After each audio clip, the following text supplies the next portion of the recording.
Hello and welcome back to Dev Game Club, a weekly podcast in which two veteran game developers look at games from the past to discuss their relevance and impact today. I'm Brett Duville, and I'm joined as always by my co-host, a man who'd have to be blind not to see it, since I'm bustin' with talent. Tim Longo. Bustin', I say. I don't suppose you know who said that. There's a clue. There's a clue in it. There is? Yeah. Bustin' with talent. I mean, nope, Paige? The first part. Oh. Peepers? Yes. Peepers, oh boy. Peepers. Yeah. Quite a character, Peepers. I mean, we didn't talk about this in pre-show, so we're already off track. We're talking about Beyond Good and Evil, by the way. We are. Episode 2, but we didn't talk about this in pre-show, but I did have it in my notes to talk about just characters, the characters in general, character design, visual, there's a lot of memorable characters in this game. Yeah, Agent that is just not easy to do, you know, and they do it like consistently. Paige is still like, for anyone who's played this game, if you say Paige, you know, people like, oh, Paige, you know, it's adorable. Actually, I really like HH, and I remember him having a really good like story, you know, his own like kind of side story in this game is really good. He's really great in the factory section. Whenever he shows up behind a grate, and he's just talking. He's so French. He is such a French character. It's amazing. I do love it. That is definitely something we don't get enough of. I mean, it sort of reminds me of like The City of Lost Children. You know, that director. He also did. His name's on the tip of my tongue. Yeah, it's not going to come to me in the moment, but yeah, I mean, like that guy's movies all have that kind of quirkiness. Like this guy would fit right in. In that movie in particular. Anyway. Yeah, it's a good point. I mean, there's I guess it's another topic we didn't talk about pre-show, but I think it bears mentioning just. And as it's gonna be a generalization, but and you have French heritage, so you know. But I won't be offended. It's just such a very French game. Like it's.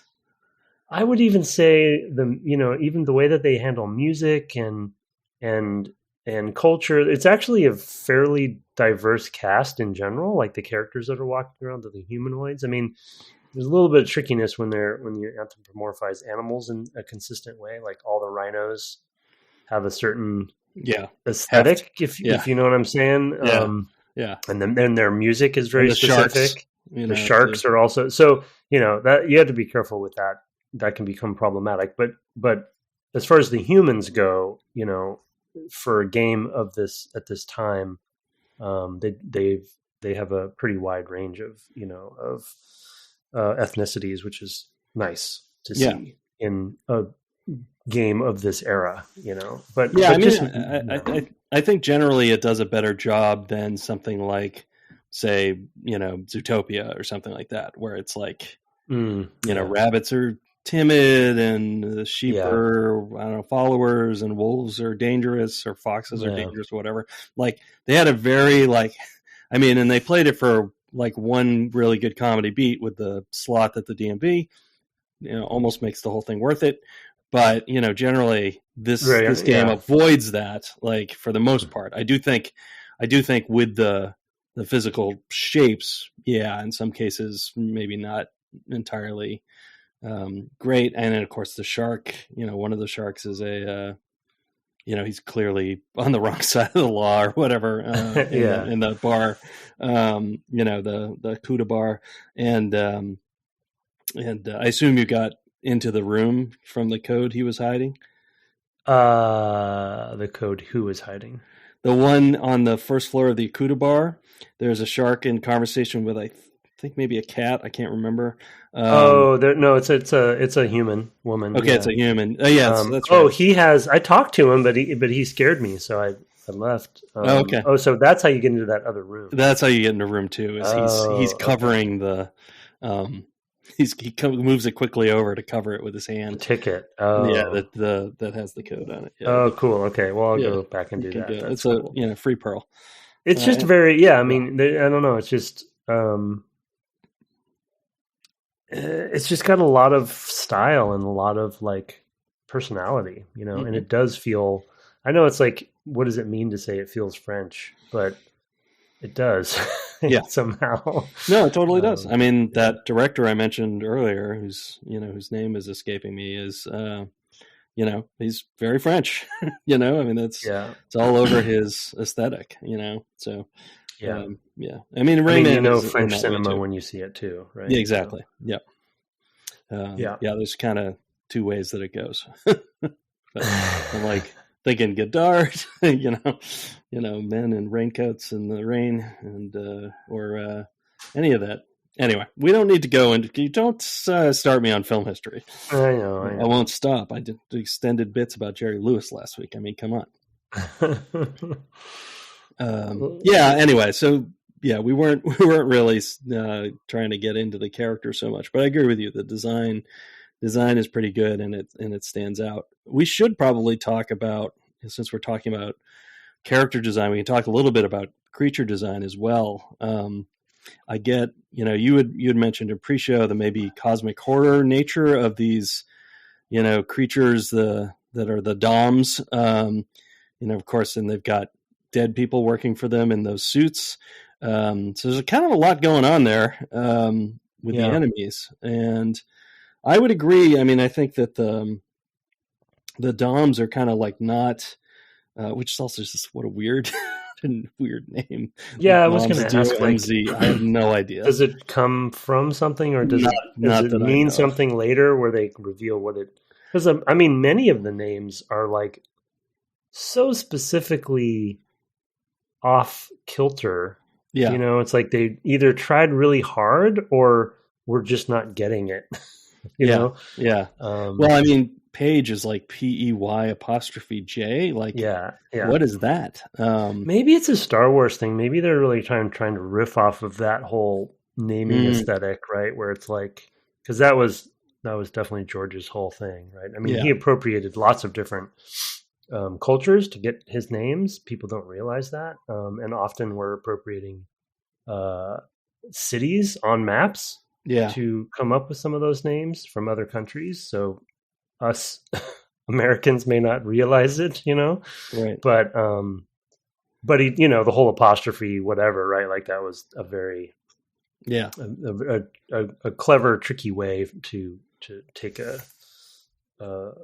phonetically a series of sounds that you're familiar with, but make them seem Star Warsy, which was always a cool thing. Yeah. So there's Page, and then there's HH, which I don't know. That one bothers me, the name, I forgot that was his name. And I don't remember what his actual name is. But, they mention it when you bring him back in after he falls unconscious. One of them mentions one of the H's. I think they say hub or HUD or who? Yeah, hub. Okay, like they say hub or something like that. Okay, yeah, I just kind of it didn't stick on me this time, but it's just a weird thing. I do love that character. Not only the standing behind the grates, but also the just like when he's hanging off of a vent or whatever, he's fallen off a ledge and he's hanging off a vent. He's like, "I'll be okay," and then he falls further, and you're like, "Uh-oh, this guy." It's Hub. It's Hubert H. Hubert H. Hubert H. They don't, I guess, ever say what his full last name is, but it's Hubert H. Yeah, so double H. Double H. It's so specific. Yeah. It's a very strange thing. But the cosmic horror of it all, I guess, is where we drifted away again. Was they're like, I guess they have bilateral symmetry, but like they have an odd number of limbs. I think like odd number of floating things, which just makes them look strange. Like a starfish looks strange, And they're not like a starfish. I don't think they have radial symmetry. They kind of like are. Yeah, they got kind of like a tail thing and then maybe three things sticking out the top. And it's just like, what is that? Which is good. I think it's alien even in a world that's got lots of aliens in it, if you know what I mean. Because all the rest of them look like, basically humanoids. They are, they're clearly in the same evolutionary chain as we are, on Earth. Like it's all everything's symmetric down the middle. And then you've got these aliens that are not, and I think that's one way to sort of set them apart. So I think it's a good art direction choice. And there's also some weird stuff going on with her whenever she looks into the eyes of one of these things, or eye. She has this moment of like memory or telepathy, like we don't really know. There's some connection there. And I feel like the eyes, though, at least with those starfish looking ones or whatever, is a pearl, right? It ultimately I think that's right. Those are pearls. So I don't remember, and I hope it's the case. I hope my expectations aren't too high, but I feel like even at this point in the game, it feels like they're doing a pretty good job of setting up the connectedness of everything, if that makes sense. Like that one thing I appreciate, and I put this note down from last episode too, that the game is fairly diegetic, which I like, in that, the PDA she has on her person is the menu, the options menu kind of thing, right? And then the discs, you put a disc out to save your game. You take one of those discs out, which is a fictional conceit in the game, and that's also how you save, but they're also how you get messages from people, and so it's like very consistent world. And then, as a roundabout way to make my point, I wrote down a note that I did not anticipate writing down while playing this game, by the way, and that note was, I really want to play the sequel. I really want there to be a sequel or a prequel, because their world is so rich, and whether that's my kind of where I hope my expectations aren't too high. I feel like it's that they could pay it off, right? Like they really, if, for instance, the pearls, which are really just a collectible and a currency, end up relating to the story because the Domz, like they're at the heart of the Domz, and then the Domz end up, there's some like mystery that's revealed related to them, and I don't remember where Iris goes. Like it just feels like it's really like well thought through, even though it may not be. I get the impression that it is. And I know the game isn't, it's not like you get to explore the whole planet, right? It's a fairly focused experience for this universe, and the sequel seems to want to be more than that, right? And you see a lot more species of animal people and stuff like that. So anyway. I want to point out something that sharp-eyed or eared Artemage pointed out in the Discord, which is that the first cutscene that there was a sequel or a prequel coming was in 2008. Oh no, what? Yeah, there was this. I had remembered that there had been an earlier thing, and I hadn't thought to look it up, but there was like it was just a scene where you see. Is that where Jade is going through the town, the city? No, it's just panning down from the sky to a vehicle broken down on the side of the road. Oh, yeah, and Paige is there. Paige is under the car, and on the back fender, she's like perched, like in some, vaguely martial artsy kind of pose, like some rest pose that looks totally uncomfortable. Would never actually work as a rest pose. It's not like you're on your knees. She was like squatting basically, but it's a very stylized look, and she's got an umbrella, holding herself. Yeah, right. I remember that. Yeah. So that blew our minds at the time. Yeah. You're like, oh my god! Like, wow, this is gonna be really something. And then, nothing for 9 years, and now nothing for 7 years. So I'm not holding my breath. Holy cow, that's insane. That's well beyond some of the other legendary games that. Oh yeah. Had the tumultuous times. Yeah. Wow. Yeah. So it set a record, maybe. Yeah, I'm sure it has. They never really have said it's coming they just kind of do this. Actually, is that true? I didn't watch the more recent one to the end, and they may have actually set a date. No, yeah, I don't think like they have, but I guess the point is that I don't think they've officially canceled it either. Yeah, no. It's like they have to connect it all together, Tim. I know it's just taking them 20 years to do it. So, well, when they're going to build basically a planet-sized version of the first game, it's going to take a while. Yeah. Oh, it was bigger than that. As I recall, it was like open universe. Like there are many worlds. Yeah, no, because they do stuff on multiple worlds. Was my recollection. Of like Starfield. Yeah. No comment. So, No Man's Sky. No Man's Sky. Procedural. It's the only way to go. Yeah, maybe they've rebooted and are like, you know what, those No Man's Sky folks, they really knew what they were doing. We gotta rethink this whole thing. Yeah. Anyway, so that's. I've gotten us way off track. Sorry. Yes, that's quite all right. It's quite all right.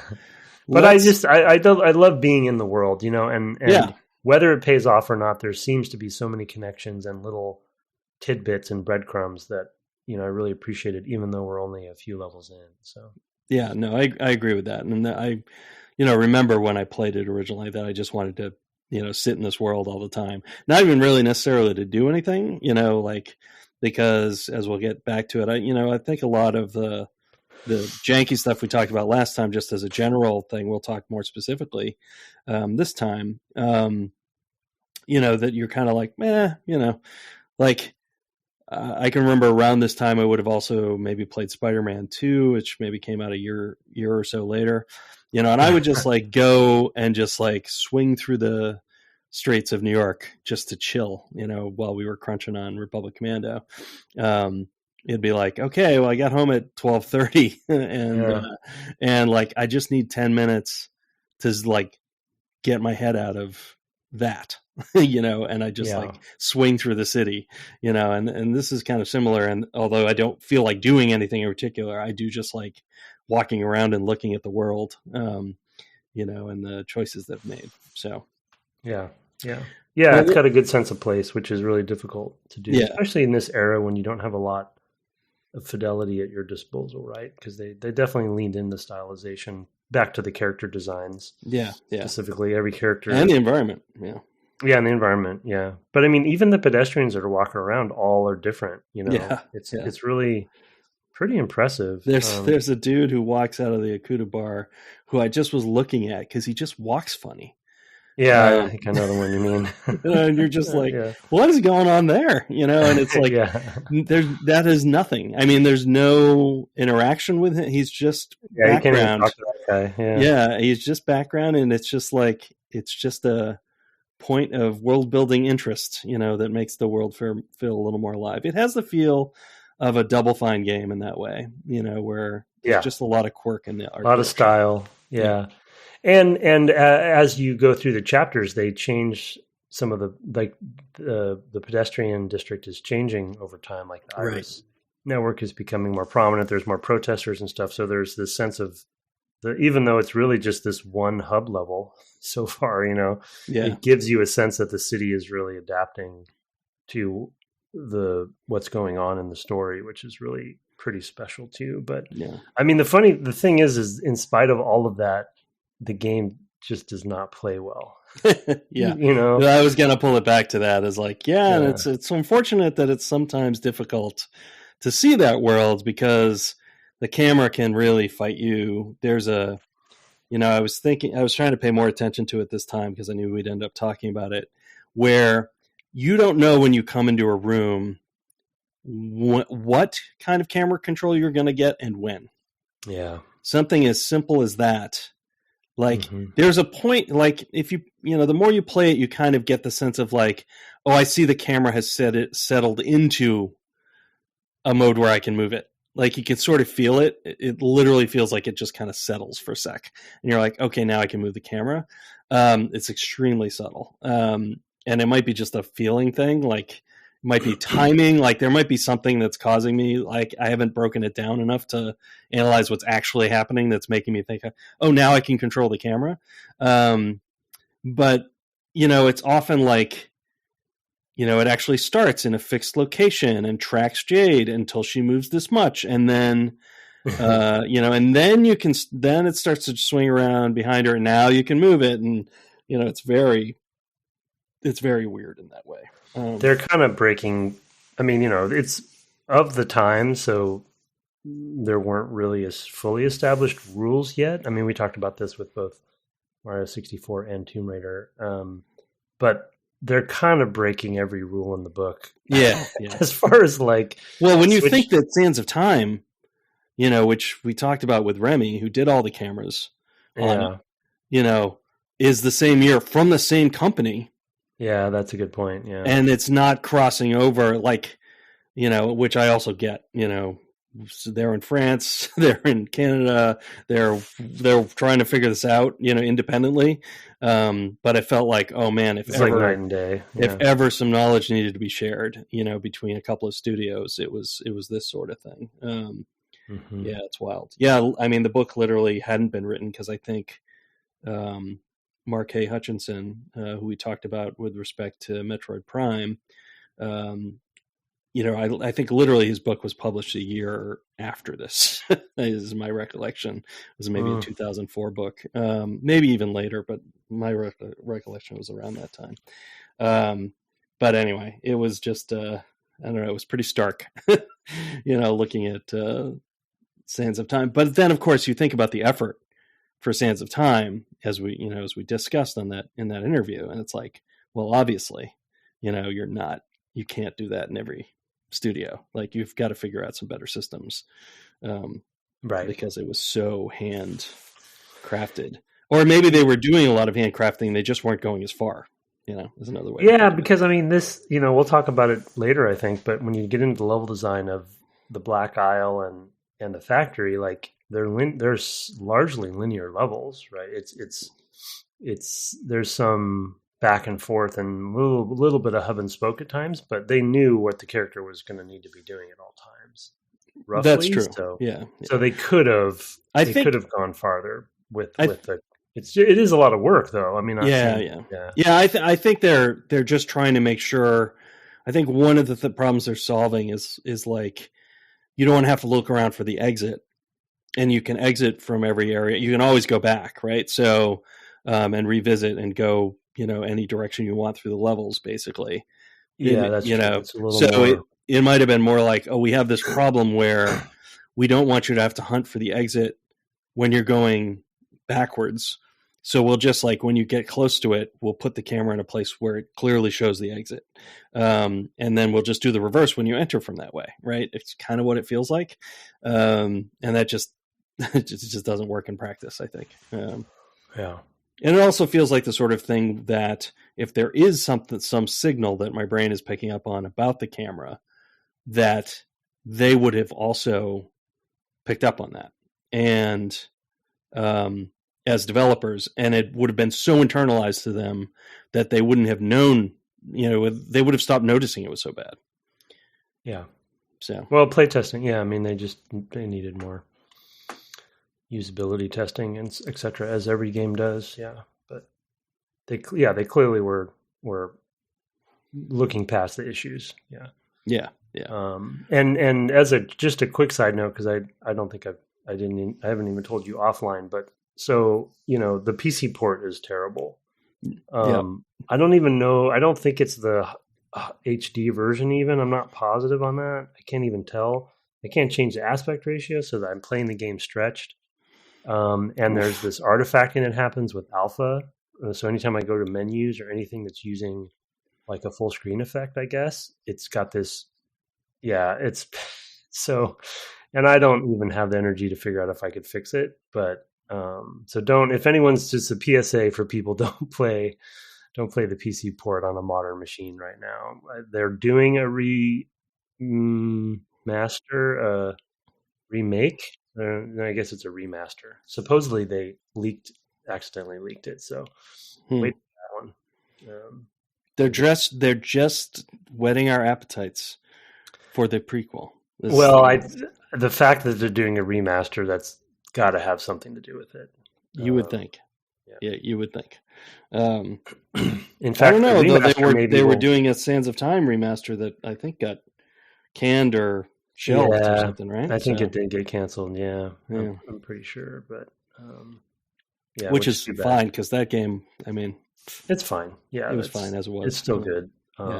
Plus, they had that Metroidvania one that supposedly is pretty good. So that might be why they canceled the other one.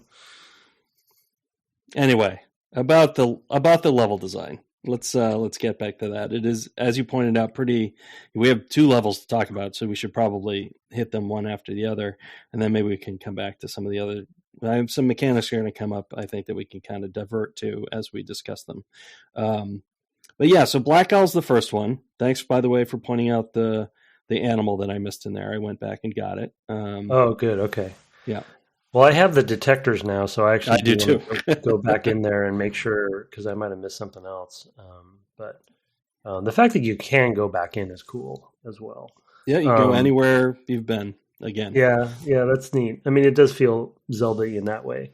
I mean, I'll talk about the level design, I guess, in a little bit partnership with the Zelda topic, which we also have, because I think they relate. The thing that I guess I didn't remember about this game, I think in my head, not remembering the original playthrough or almost completion, ever since then, the game is always put in the Zelda bucket from a non-Nintendo studio. And we've talked about from time to time the Ubisoft and Nintendo kind of connection, that the Ubisoft is definitely Nintendo fanboys or whatever. And, then recently did a apparently pretty good game with Nintendo. So, they've achieved what they've set out to do. But this game in particular is always compared to Zelda.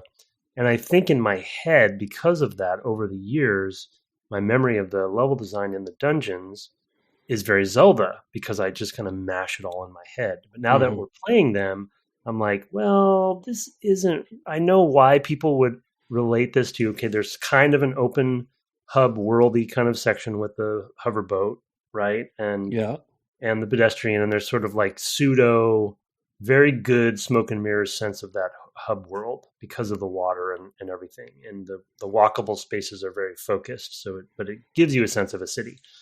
And then you have these dungeons, which is also very Zelda, we'll say Ocarina of Time maybe.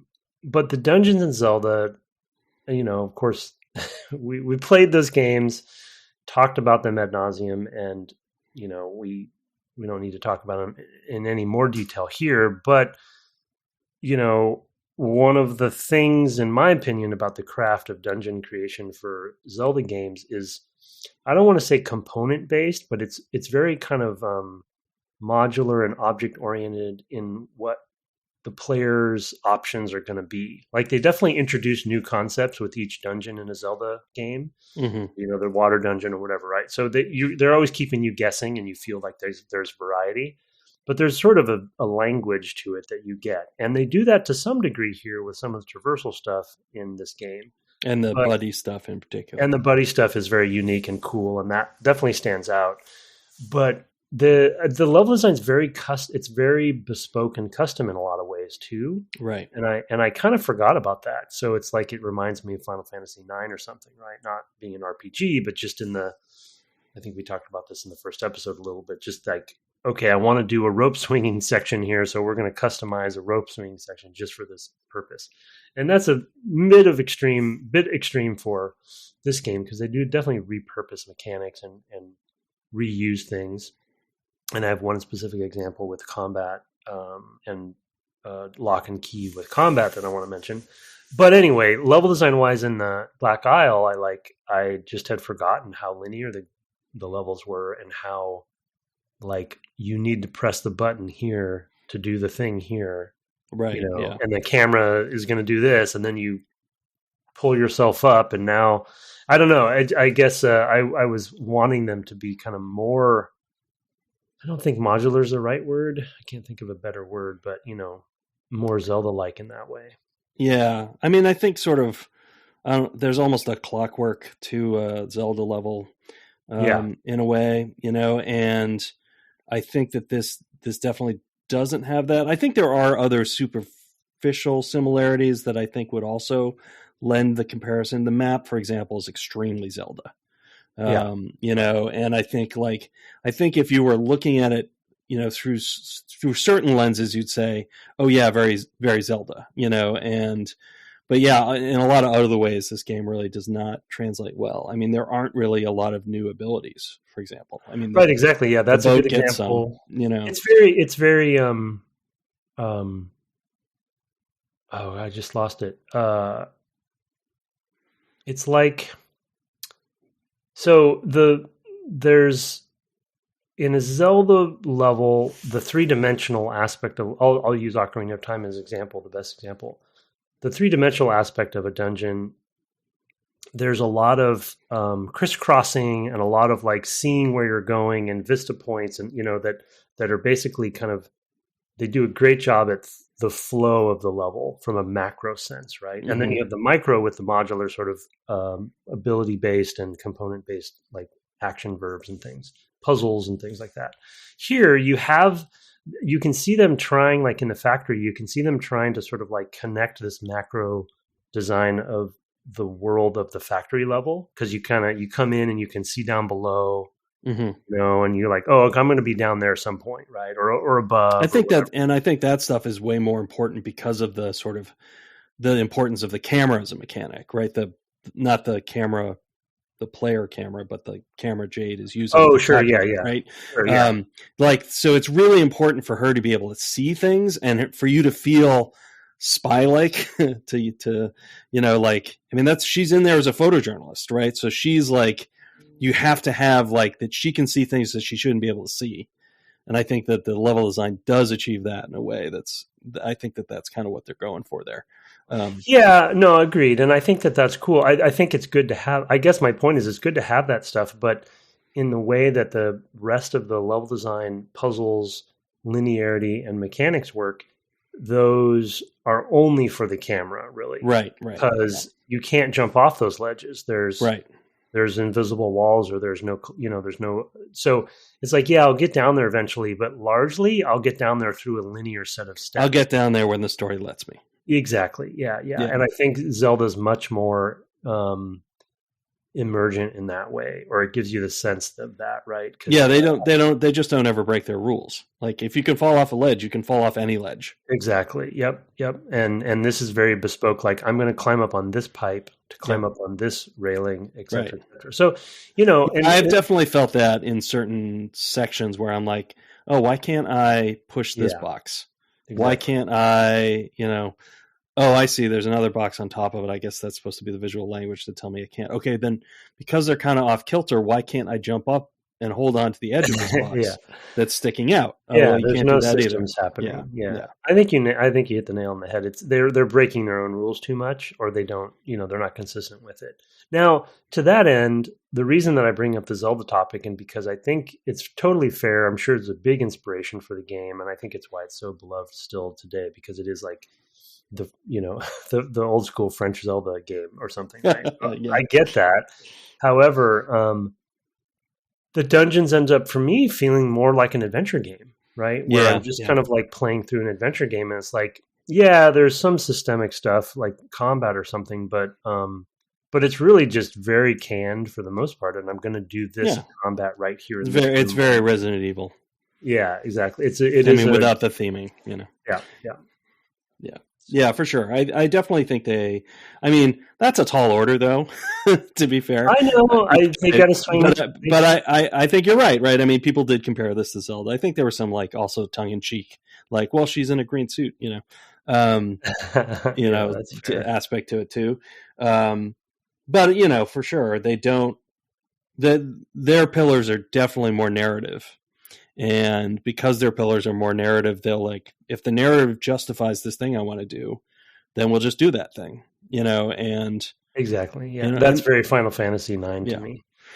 It's also very like, I don't know, Psychonauts, right? I mean, Psychonauts, I mean, although the platforming all is pretty consistent in both the games, you know, the sort of weird rules of each world, you know, are, you know, whatever Tim thought of.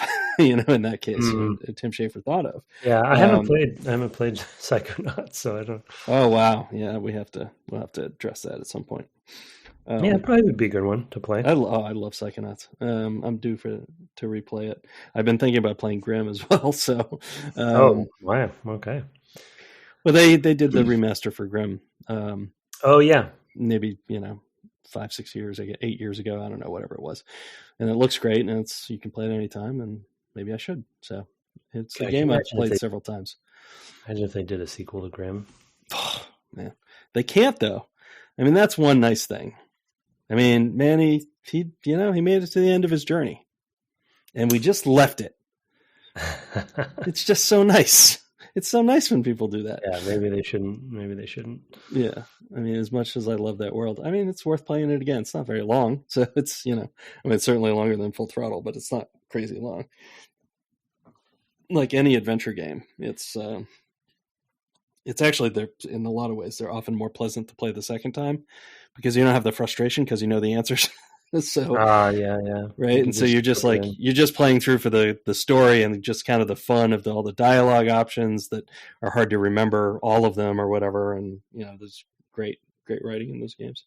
Anyway, yeah, so let's talk about the combat a little bit, and then we'll talk about the buddy and the stealth and all of that. I had more combat here. There were times where I was like, I have to get through this room.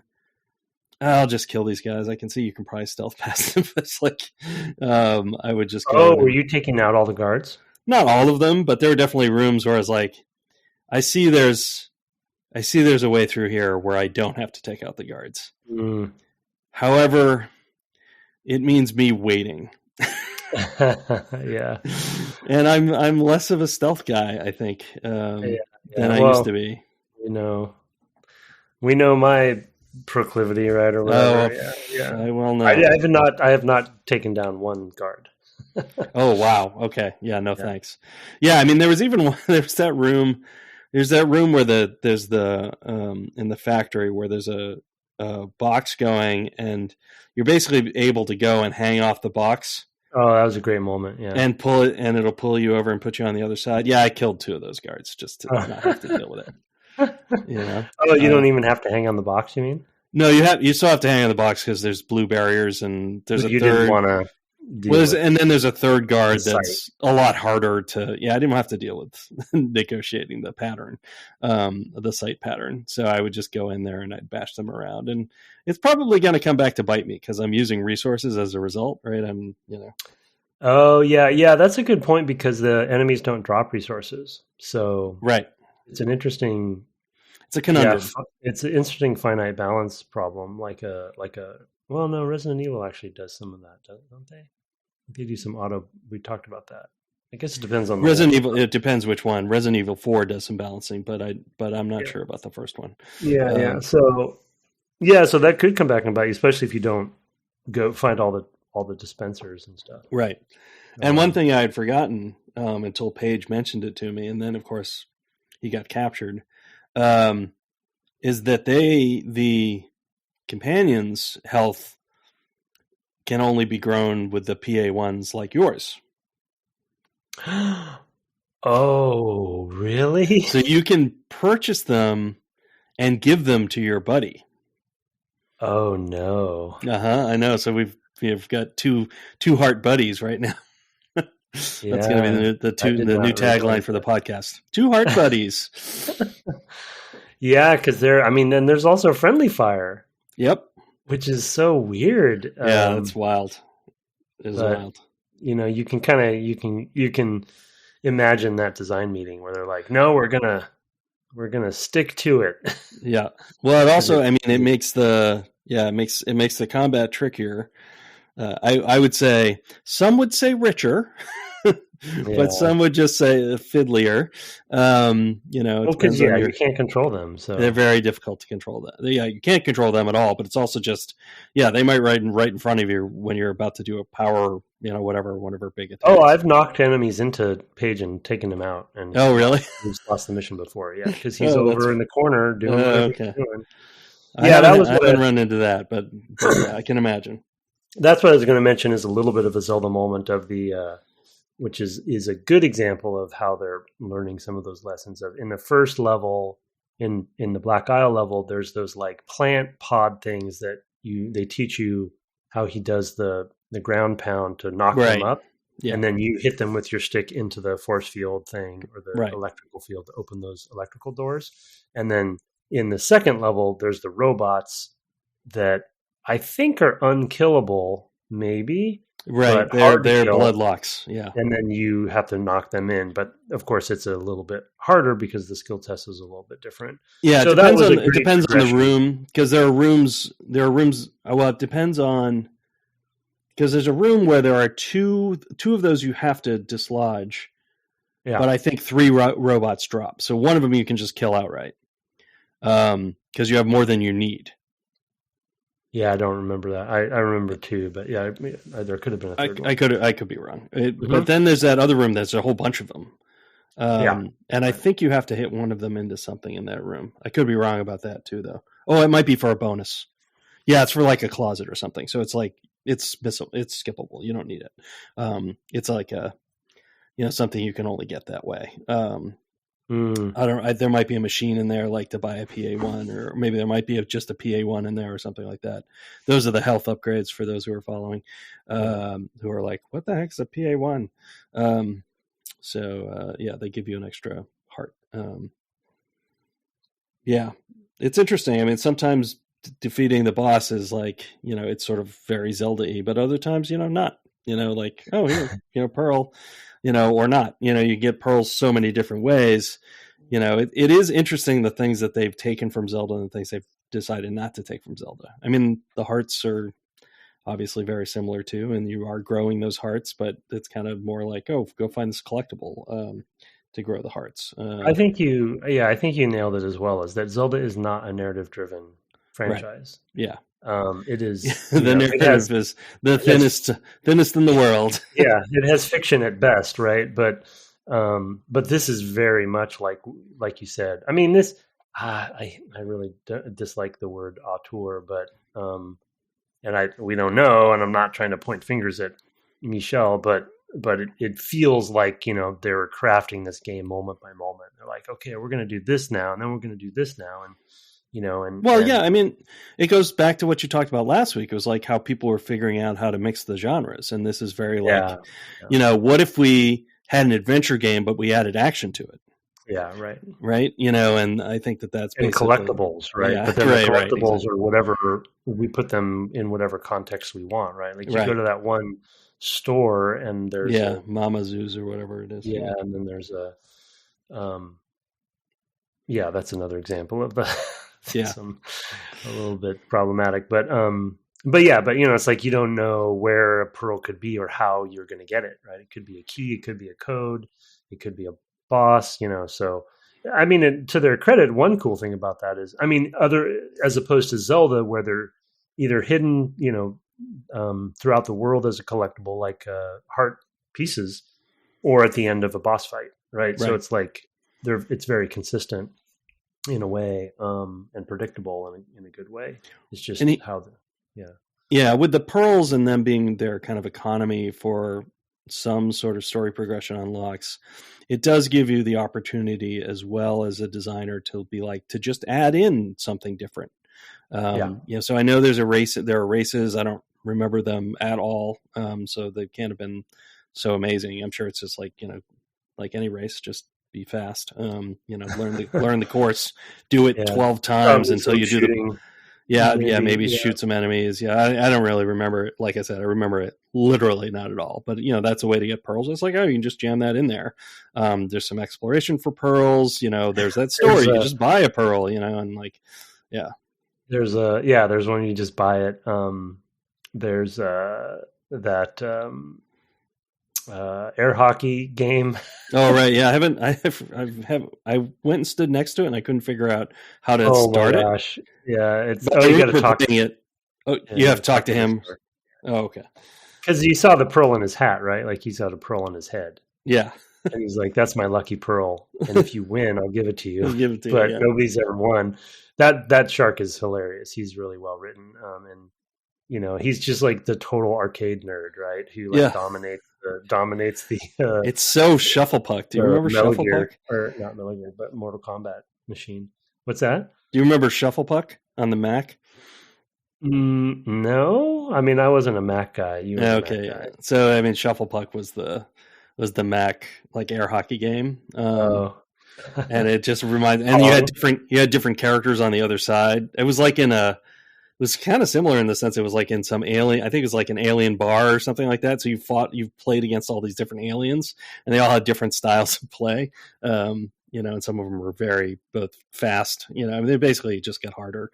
Because he's so quick, and he would carry him in this crazy. It'll bounce 6 times before it gets to you, and you're like flipping back and forth trying to figure out where it's going to go through. But this is, I mean, I did mention it. I did put in my notes as far as mini games go, right? Because that one fun thing I remember about this game is they do have the hovercraft included. I would say is they have some different modal.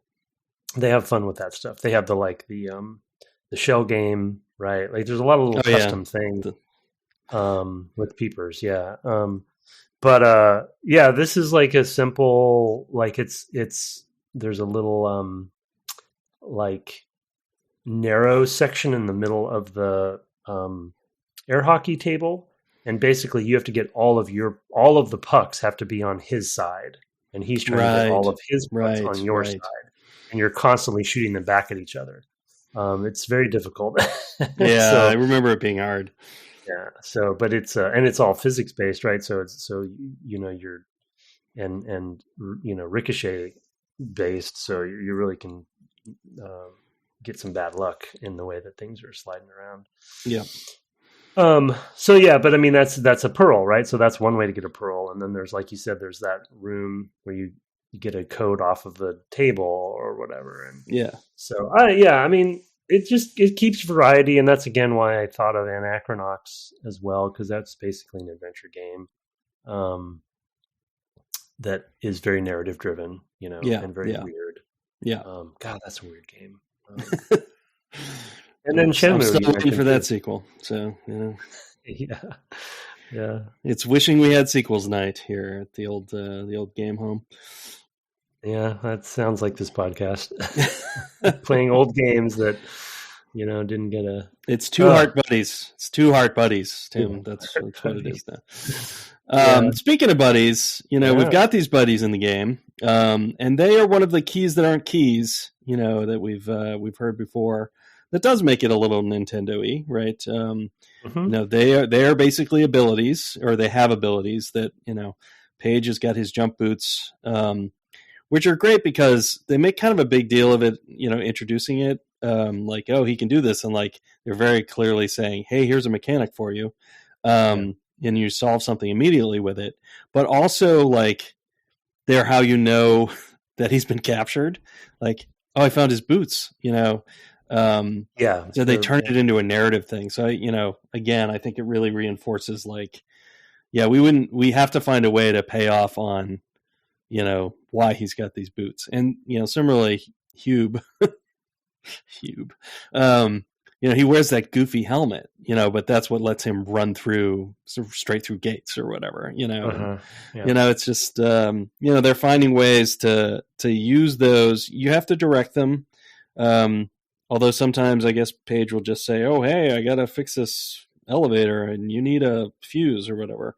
So there's other ways that they have help. And of course him talking through the grate and saying, well, you need to do this and I'll meet you later, or whatever. And and you can give him health packs too. And like you said, course, the heart thing is kind of revelatory too. So, I mean, they definitely committed to it. I don't remember. I mean, you must get more than just these two, right? Are there other ones in the future?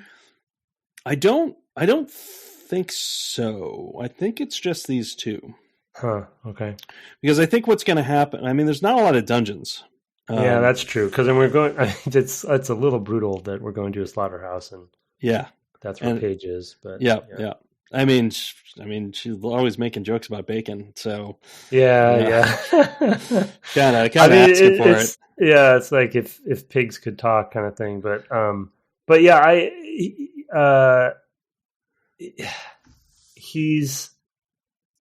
they in such a short time you end up kind of really caring for Paige. Yeah.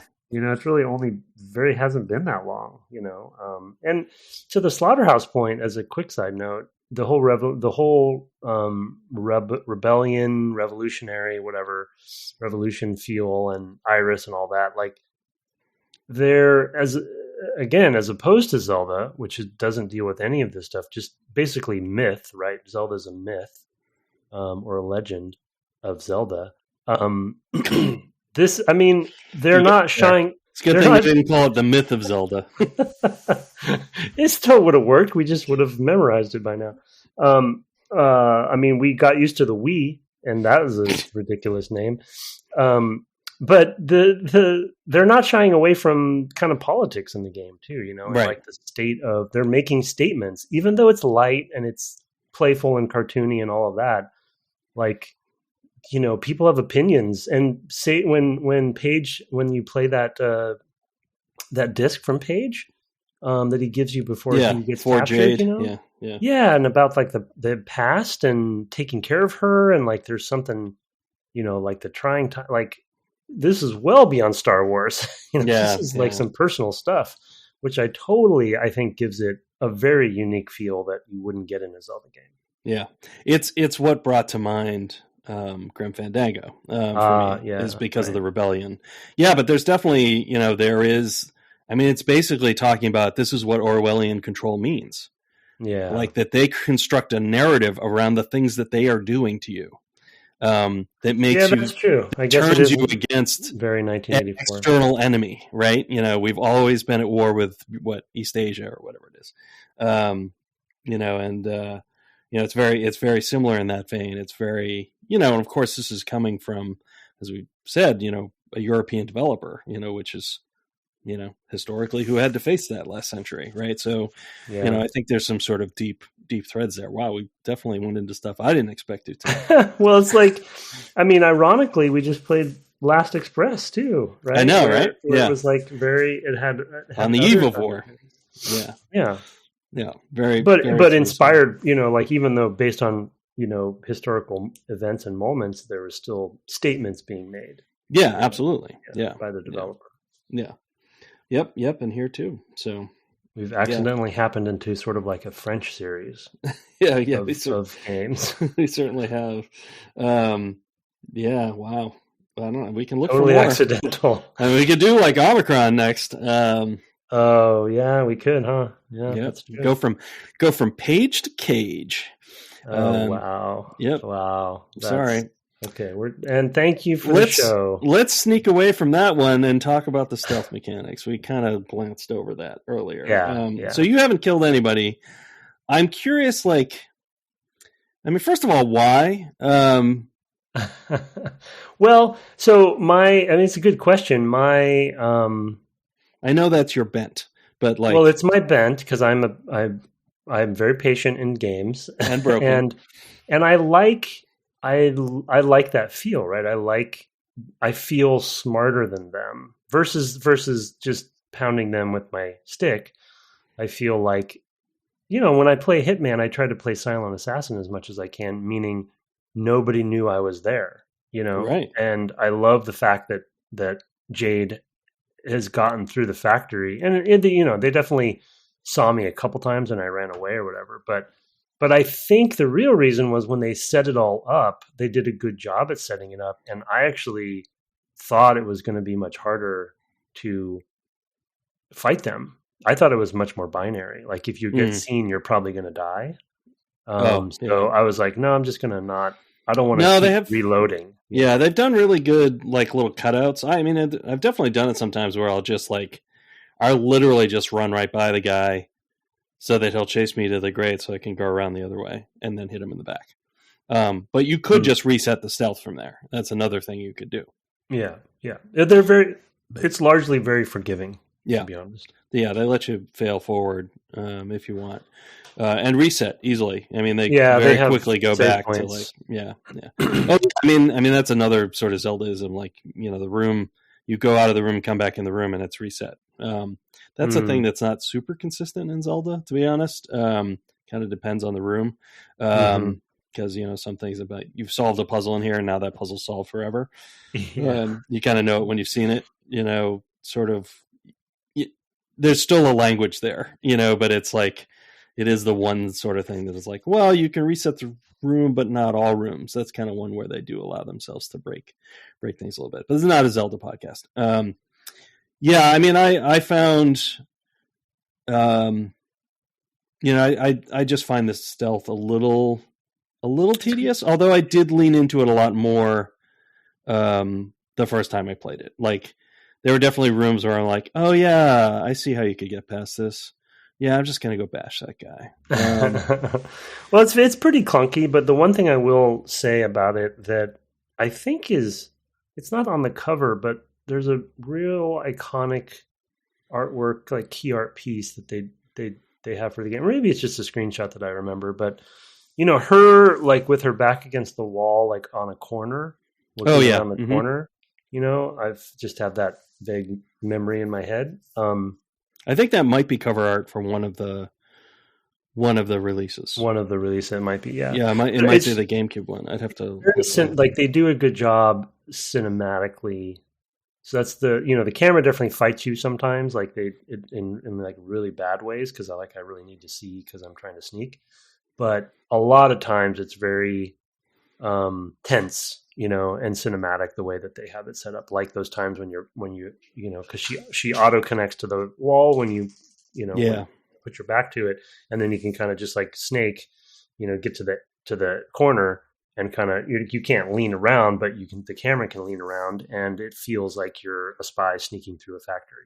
So I just loved it. So, and I mean, I know what you mean as far as like it takes time to wait and stuff, but again, it's pretty forgiving. Like.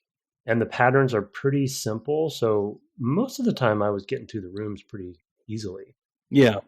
Yeah. It's definitely I don't want to say dumbed down, but it's a simplified stealth, cause it's custom. It's not like Metal Gear, right? It's not systemic. It's like, no, this room is this. You can duck and you can duck and then move around the room, Right, so, yeah. So they can't make them too complex because it's like everyone's a little bit custom. Yeah. Even their patterns, like sometimes they are just turning in, place. Yeah. And sometimes they're on patrol or whatever. So I did sneak by the guy who was turning in place. Yeah, I mean he's an idiot. But yeah. I'm kidding. Yeah, no. I mean, apparently, they're dead. What are you gonna do? Yeah. That was a great reveal. Oh, talk about a great camera when you come around the bottom of that observation room and it slowly reveals and it slowly reveals you and he can't see you, but you're right below him, and then you get a really good shot of and you can't take a picture from there. So really. Oh man, I'm gonna get a picture of this guy. I even went back and was like, well, yeah, I don't think I'd be able to see him, but I'm gonna look anyway. And I went back, and you can't take a picture there, and of course you get it on the other side the other side, H is there. So remember, we gotta get a picture of that. Really good framing and such there. I mean, there was also a really good, remember that one when you first get into the factory and you go behind the grate and the camera is outside of the grate and it goes in front of the faces of the guards, as and you're in the grate behind them in the duct. That was a great shot too. So.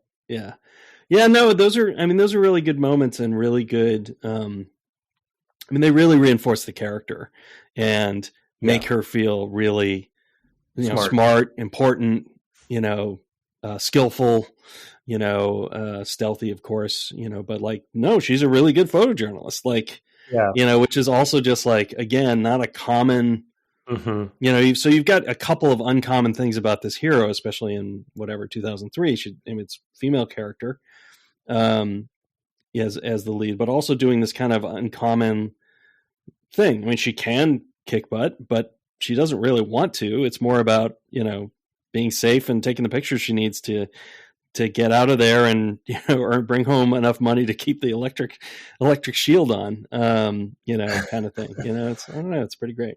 Well, I think there's a reference to where they mentioned that HH is also like a really good photojournalist. So I think they describe him that way. Right. At one point. And so it's just funny that she is as well, but it's funny that photojournalism is like a heroic thing in this world, because it's again, I think it goes back to that revolutionary kind of underground feel, I guess. Yeah. French. Well, if people knew the French, truth, right? Resistance. Yeah, it's like, who are the people who are really bringing the truth? It's the journalists. And you can subscribe to the papers, right? And so you get to see both sides. You see the sort of like the national paper, and then you see the Iris internal paper and stuff. Yeah, I mean, it's very of an era as well that, presumably Michel Ancel would have been growing up in, of, things slipping through the Iron Curtain, to Europe primarily, but, to the world really, right? I mean, something like Solzhenitsyn's writings or what have you, getting to the West, or somebody like, I don't know, Sakharov or whatever, who were writing things that had to be snuck out, and then, maybe the authors themselves ultimately snuck out as well. And, it still has a lot of resonance today, both with control of information and, sort of the battle over the role of media here, but also abroad, all definitely. over the place. Yeah. The media theme in the Eastern Europe, that's a good call out too. Yeah. I don't know. Alpha section is such a weird term for the military group. I don't know. All the naming is weird. I wonder if it has something to do with localization, right? Where they got close, but not quite there, I wonder. I'm sure Domz is literal translation for whatever they named them, but Alpha section just is a little bit word salad that I'm like, I guess that works, but it's a little bit weird. But anyway, I get stuck on little things like that.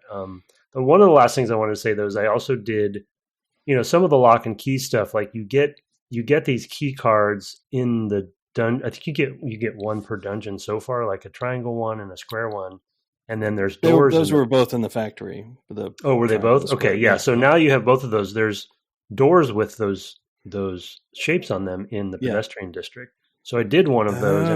Okay, yeah. Yeah, it ended up being a little like obstacle course that goes to a alpha section like base or something, and there's a lot of like lasers, and it's very Mission Impossible kind of feeling. Oh, cool. Yeah, and you get to you start up at the top, and you're going down. It's like literal Mission Impossible in a way. And you get down to the bottom, and there's a little bit of puzzle and some guards, and I think you get three pearls in there. I could be wrong, but you definitely get one pearl. So I haven't gone hunting around, and I basically just turned in the factory, and saved in the Iris headquarters. But I know that that's a part where, both because you can buy a bunch of stuff at that shop, and because you have things like this, like the keys that you've acquired, that you can find places. I think there might also be more of those, like photograph it and email it to the governor type things. I was going to mention that. We didn't mention that, but using photos to get basically the photo get you the key card, that get you the key. Right. So that's also a cool use of the camera. And it's quid pro quo, which I think is hilarious. Like, I can't give you that. You didn't, you haven't found me the pictures I need, to prove that you're there to do the right thing, which is also pretty funny, that you're, I don't know, there's some kind of commentary there as well.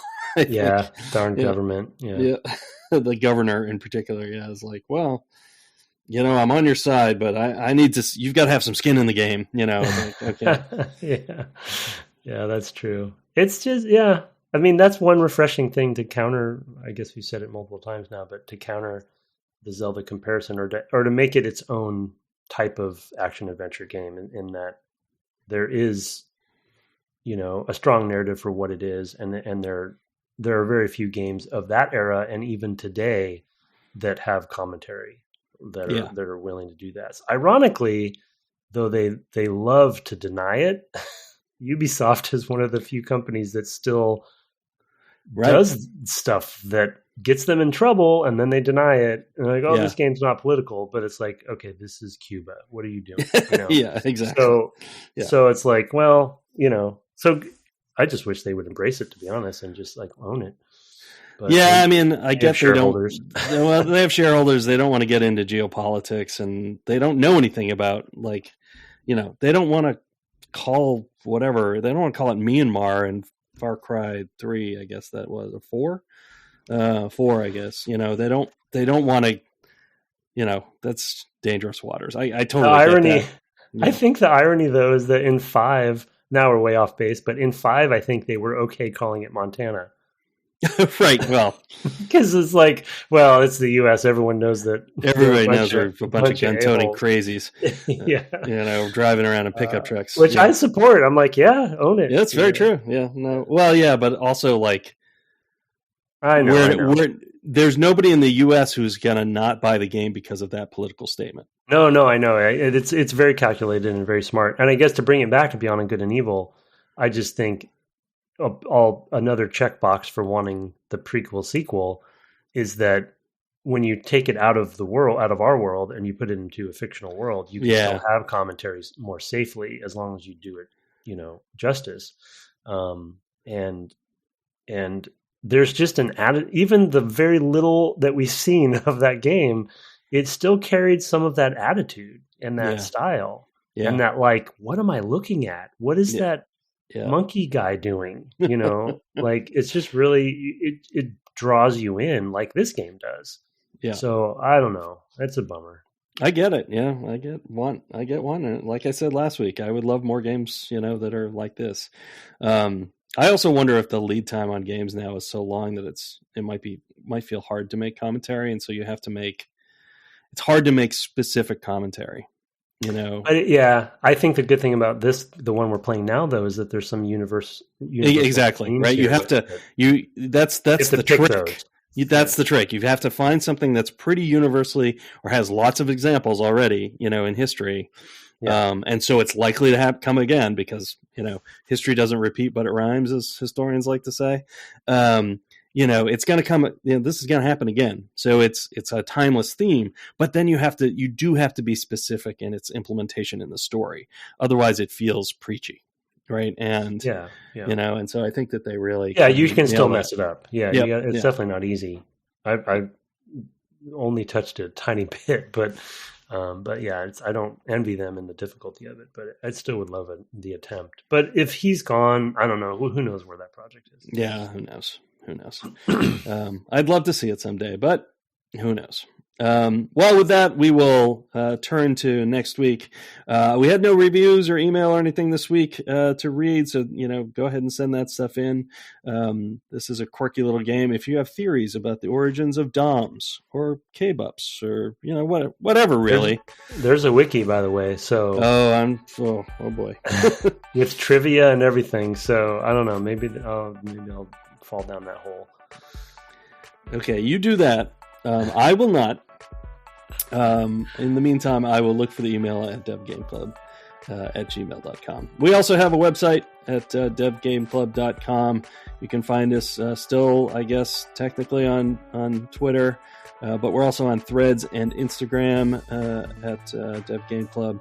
And I really can't claim that I ever Twitch, but he does sometimes at twitch.tv/ Tim Longo Jr. with the JR at the end. I am taking this week off for scheduling reasons. I might try to sneak in one, but still playing just about time for the big transition in Final Fantasy VI. That remaster is very good. Yeah, it's really good. You were playing the opera section last week. Oh, it was so good! Oh my god! And it was just great to have everybody there too, Bio and folks, and I mean, Bio's basically helping carrying me through that. Like, you might Bio, want to do this. Bio, what do I do now? Yeah. What's the best build here? But I'm playing 4X, so it's like I don't worry about builds, but it's ridiculous.